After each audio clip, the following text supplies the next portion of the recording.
안녕하세요.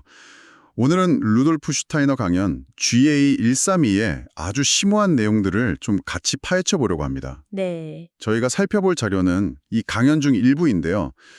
어, 우주가 어떻게 진화했고 또 우리가 아는 원소들 뒤에 숨겨진 영적 실제는 뭔지, 그리고 희생이나 갈망, 죽음 같은 개념들 있잖아요. 네네. 이게 우리 내면 경험, 그리고 더 나아가서 그리스도 사건과 어떻게 연결되는지 그 핵심을 좀 풀어보는 게 오늘 목표입니다. 이 여정은 오직 당신만을 위해 준비했어요. 좋습니다.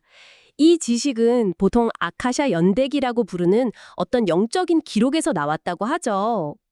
첫 단계, 고대 토성기부터 시작하는 게 좋겠네요. 고대 토성기요? 이때는 감각, 생각, 감정 이런 게 있기 전 상태예요. 그래서 끝없는 공허함에 대한 원초적인 두려움을 느끼게 한다고 해요. 아, 두려움이요? 네, 슈타이너는 이걸 견뎌내려면 대단한 내면의 힘, 그러니까 그리스도를 이해하려는 노력이나 인지학 같은 영적 지지가 필요하다고 말하죠. 칼 로젠크란츠 같은 철학자도 해결의 순수 존재 개념에서 이걸 좀 어렴풋이 느꼈다고 하고요. 그럼 그 상태, 그 공허함 속에서 그냥 텅 빈 게 아니라 뭔가 중요한 역할을 한 존재들이 있었다는 거군요. 바로 그거죠. 의지의 영들, 다른 말로 좌품천사라고 하는데요. 이 존재들은 순수한 용기, 행동 그 자체로 이루어져 있어요. 용기요? 네. 이들이 지혜의 영들, 즉 지품천사에게 자신의 본질 자체를 희생합니다. 이게 첫 번째 희생인데 놀랍게도 이 희생을 통해서 시간이 생겨나요. 시간이라고요? 희생해서요? 네, 시간과 시경의 영들 아르카이가 활동하기 시작하고 또 세상의 모든 따뜻함, 온기 있잖아요. 그게 바로 이 원초적 희생에서 비롯된다는 설명입니다. 아, 온기의 근원이 희생이라니? 네, 그래서 야콥 벼메 같은 신비가는 이걸 직관적으로 알았지만 슈베글러 같은 지성적인 철학만으로는 파악하기 좀 어려운 영역이라고 하죠. 그렇군요. 그럼 토성기를 지나서 다음 단계가 고대 태양기인데 이때는 온기에 공기랑 빛이 더해진다고요? 이건 또 어떻게 되는 건가요? 태양기에는 이제 지혜의 영들, 주품 천사들이 주된 역할을 해요. 이들의 본질적인 행위는 자신의 존재를 그냥 주위에 끊임없이 베푸는 것입니다. 베푸는 거요? 네, 이 베품이라는 행위가 외부적으로는 공기로 나타난다는 거죠. 슈타이너는 이걸 마야, 즉 환영이라고 표현하는데요. 아, 환영이요? 네, 우리가 감각하는 현실 너머에 더 깊은 실제를 가리키는 말이죠. 그래서 마치 우리가 어떤 통찰을 얻으려면 은총이 필요하다고 하듯이 이 영적 현실을 이해하려면 우리 자아, 에고를 좀 내려놓는 겸허함이 필요하다고 강조합니다. 베푸는 게 공기가 된다. 흥미롭네요. 그럼 빛은요? 빛은 어떻게 생겨나는 건가요?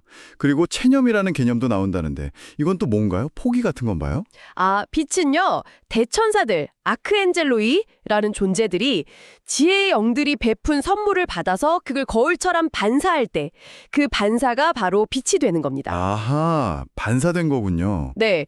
근데 여기서 정말 흥미로운 게 일부 지혜의 영들이 태양기 동안 그 이전에 있었던 좌품천사의 희생을 받아들이지 않고 체념, 퍼지스트를 선택한다는 거예요. 희생을 거부한다고요? 체념? 네, 이게 단순히 포기하는 게 아니고요. 어떤 발달 경로를 의식적으로 거부함으로써 오히려 시간을 초월해서 영원으로 나아가는 그런 영적인 선택이라는 거죠. 시간을 초월한다. 그래서 레오나르도 다빈치의 최후의 만찬 그림 있잖아요.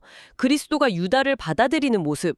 어쩌면 이게 신들이 이 체념을 통해서 자기 반대자까지도 포용한 그런 우주적 과정을 지상에서 보여주는 이미지일 수도 있다. 이런 해석도 가능해요. 와, 받아들여지지 않은 희생도 있다니. 그럼 이제 고대 달기로 넘어가면 이 거부된 희생은 그럼 어떻게 되는 건가요? 이게 갈망이랑 연결된다고 하셨죠? 네, 바로 그 지점입니다. 자신의 본질, 그러니까 희생이 받아들여지지 못한 그 의지의 영들에게서 갈망, 독일어로는 센주크트가 생겨나요. 갈망. 네, 내어주려던 에너지가 갈 곳을 잃고 안으로 향하면서 이게 채워지지 않는 어떤 영적 그리움 같은 거죠. 이게 또 에고이즘, 이기심의 뿌리가 되기도 하고요. 하이니리 퀵폰 클라이스트 같은 작가가 이런 채워지지 않는 갈망에 사로잡힌 영혼의 예시로 언급되기도 합니다. 그렇군요. 그 갈망이 그럼 계속 남나요? 그걸 좀 완화하기 위해서 운동의 영들, 능풍천사가 나타나서 변화와 관계를 가져오고 또 꿈과 같은 이미지들, 이걸 그림의식이라고 하는데요. 이런 걸 통해서 갈망을 어느 정도 달래준다고 해요. 이게 달시대에 발달한 의식 형태죠. 희생, 거부, 갈망. 와, 이 과정이 결국 죽음이라는 아주 무겁고 심오한 개념으로 이어진다고요? 특히 인간의 죽음이 우주적으로 볼 때 아주 특별하다고요? 그렇습니다. 슈타이너는 그 거부된 희생 제물, 그러니까 본래 목적과 기원에서 분리된 실체가 죽음을 맞이한다고 봐요. 존재의 참된 의미에서 배제되는 것, 그게 죽음이라는 거죠. 의미로부터의 배제?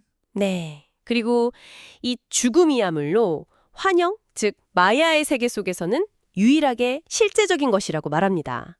이게 중요해요. 환영 속의 유일한 실제. 특히 이 지상에서 나, 즉 자아를 발달시키는 인간에게만 이 죽음이 정말 실존적인 의미를 갖는다는 점입니다. 광물이나 식물, 동물에게는 우리가 생각하는 그런 죽음이 아니라는 거죠. 아, 인간에게만 진정한 죽음이? 그렇죠. 그래서 그리스도가 죽음을 극복한 사건, 그 골고다의 신비는 바로 이 실제하는 죽음을 이겨낸 사건이고, 이건 오직 지상에서만 일어날 수 있었고 또 지상에서만 온전히 이해될 수 있는 아주 고유한 사건이라고 슈타이너는 강조합니다. 와, 토성기의 그 공허함과 희생에서 시간과 온기가 태어나고 태양계에서는 배품과 빛, 그리고 시간을 넘어서는 체념이 있었고 또 달시대로 와서는 갈망, 그리고 결국 지상에서 인간만이 겪는 그 실제적인 죽음까지. 정말 장대한 흐름이네요. 네, 그렇죠. 그래서 이 모든 우주적인 이야기가 지금 이걸 듣고 계신 당신에게는 어떤 의미로 다가올까요? 사실 이 거대한 우주 드라마는요, 우리 안의 깊은 경험들과 아주 밀접하게 연결되어 있어요. 태초의 그 공허함에 대한 두려움, 그걸 이겨내는 용기, 또 지혜를 베푸는 마음, 채워지지 않는 갈망의 고통, 분리와 소외감, 그리고 궁극적으로는 구원의 가능성까지. 네. 이 모든 것들이 어쩌면 당신의 영혼 안에서도 계속 메아리치고 있을지 모릅니다. 그래서 슈타이너의 통찰을 이해한다는 건 그냥 머리로만 하는 게 아니라 감정과 내면의 경험을 함께하는 그런 여정인 거죠. 마지막으로 이런 질문을 한번 던져보고 싶습니다. 슈타이너는 생명의 근원인 물 있잖아요. 이게 사실은 신성한 존재들의 체념이 물질적으로 드러난 모습, 즉 마야라고 말하거든요. 아, 물이요? 네. 만약 당신이 물을 그냥 H2O 분자가 아니라 더 높은 존재들의 어떤 내려놓음, 포용이 형태를 갖춘 것이라고 바라본다면 당신 주변 세계에 대한 인식이 어떻게 달라질 수 있을까요? 한번 생각해 보시면 좋겠습니다.